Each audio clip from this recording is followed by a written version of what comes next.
जय भीम साथियों। मैं हूं आशीष कुमार और आप देख रहे हैं भोजन पेज। साथियों, जैसे आपने अभी देखा कि लोकसभा चुनाव 2024 में इंडिया गठबंधन के साथ मुस्लिम समाज चला गया, क्योंकि मुस्लिम समाज बीजेपी को हराना चाहता था। तो उन्हें बेहतर ऑप्शन उस समय लग रहा था कि इंडिया गठबंधन एक बेहतर ऑप्शन है जो बीजेपी को हरा सकता है। लेकिन साथियों, मैं आपको बता देना चाहता हूं कि देश के अंदर एक ऐसा भी समाज है जिसका इस चुनाव में बहुत महत्वपूर्ण योगदान है, और वो है दलित समाज। दलित समाज आज भी बहुजन समाज पार्टी के साथ यूपी में 9% है और पूरे देश के अंदर 2% है। तो इसकी भी बहुत महत्वपूर्ण भूमिका थी। लेकिन इंडिया गठबंधन ने बीएसपी को अपने साथ ना लेकर के एक बहुत बड़ी गलती की, जो कि आपने लोकसभा के चुनाव के बाद रिजल्ट में देखा। तो अब हम आगे चलते हैं साथियों। अब बीएसपी ने इनेलो के साथ हरियाणा में गठबंधन किया है और गठबंधन करके वहां पर चुनाव लड़ने की तैयारी शुरू कर दी है। और वहां पर आकाश आनंद जी के नेतृत्व में बड़ा अच्छा काम वहां पे किया जा रहा है, क्योंकि वहां से जिस तरह की तस्वीरें सामने आ रही हैं और जिस तरह से हमारे खबर आ रही हैं, उससे देखकर लग रहा है कि वहां पर बदलाव शुरू होने वाला है। साथियों, इसी चीज को देखते हुए मुस्लिम समाज भी ये अच्छी तरह से जान चुका है कि इंडिया गठबंधन के साथ जाकर के 2024 लोकसभा चुनाव में जिस तरह से बीजेपी को हराने की कोशिश की गई, लेकिन बीजेपी को फिर भी सत्ता से नहीं उतारा जा सका। ऐसा क्यों हुआ? ऐसा इसलिए हुआ कि इस देश की तीसरे नंबर की सबसे बड़ी पार्टी बहुजन समाज पार्टी उस गठबंधन में शामिल नहीं थी, और जिसका खामियाजा इंडिया गठबंधन को भी भुगतना पड़ा। तो इस चीज को देखते हुए अभी मुस्लिम समाज इस चीज को समझ चुका है कि इस देश के अंदर भाजपा को हर कोई हरा सकता है, तो वो है बहुजन समाज पार्टी। और हरियाणा में वही चीज देखने को मिल रही है। मुस्लिम समाज अब बहुजन समाज पार्टी की ओर देख रहा है साथियों। मुस्लिम समाज ये अंदाजा लगा चुका है कि जिस तरह से माहौल हरियाणा में बदला है, मुस्लिम समाज के पास ये बेहतर ऑप्शन है कि वह बहुजन समाज पार्टी और इनेलो गठबंधन के साथ जाकर के कांग्रेस और बीजेपी इन दोनों को सत्ता से बाहर कर सकती है। और इससे अच्छा मौका उनको दोबारा नहीं मिलेगा। जिस तरह से इंडिया गठबंधन के साथ लोकसभा के चुनाव में मुस्लिम समाज पूरा इंडिया गठबंधन के साथ चलेगा, लेकिन फिर भी वो केंद्र में भाजपा शासित सरकार को नहीं गिरा सके। दोबारा फिर बीजेपी की सरकार बनी, लेकिन उसको पूर्ण रूप से अब रोकने के लिए मुस्लिम समाज भी इस बात को समझ चुका है। और अब वो बहुजन समाज पार्टी इनेलो गठबंधन के साथ दोबारा फिर खड़ा नजर आ रहा है, जिसकी तस्वीरें हरियाणा से आ रही हैं।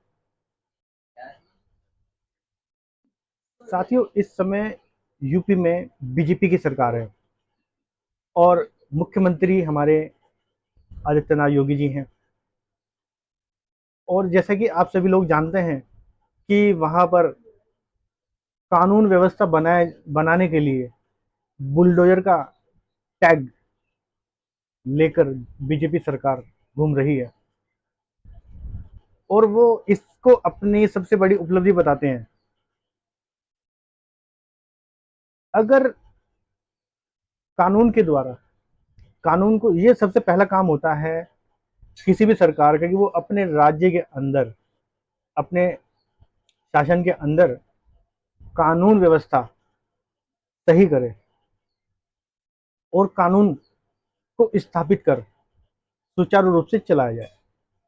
लेकिन अगर कानून व्यवस्था को चलाने के लिए अगर बुलडोजर जैसी व्यवस्था लानी पड़े, तो प्रश्न चिन्ह खुद ही सरकार पर लग जाता है। जी हाँ साथियों, इसी मुद्दे पर बहुजन समाज पार्टी की चीफ प्रमुख बहन कुमारी मायावती जी ने भी इस पर अपनी प्रतिक्रिया दी है और कहा है, देश में आपराधिक तत्वों के विरुद्ध कार्रवाई कानून के तहत होनी चाहिए तथा इनके अपराध की सजा उनके परिवार व नजदीकी लोगों को नहीं मिलनी चाहिए। यह सब हमारी पार्टी की रही सरकार में कानून द्वारा कानून का राज। देखिए साथियों, इसमें एक छोटा सा ये लाइन है, इसको बहुत महत्वपूर्ण है, ये इसको समझिए। कानून द्वारा कानून का राज स्थापित करके दिखाना सरकार की सबसे बड़ी उपलब्धि होती है, ये कि आप कानून के द्वारा कानून का राज स्थापित करें। इसको कहा जाता है कि सही व्यवस्था, सही कानूनी व्यवस्था।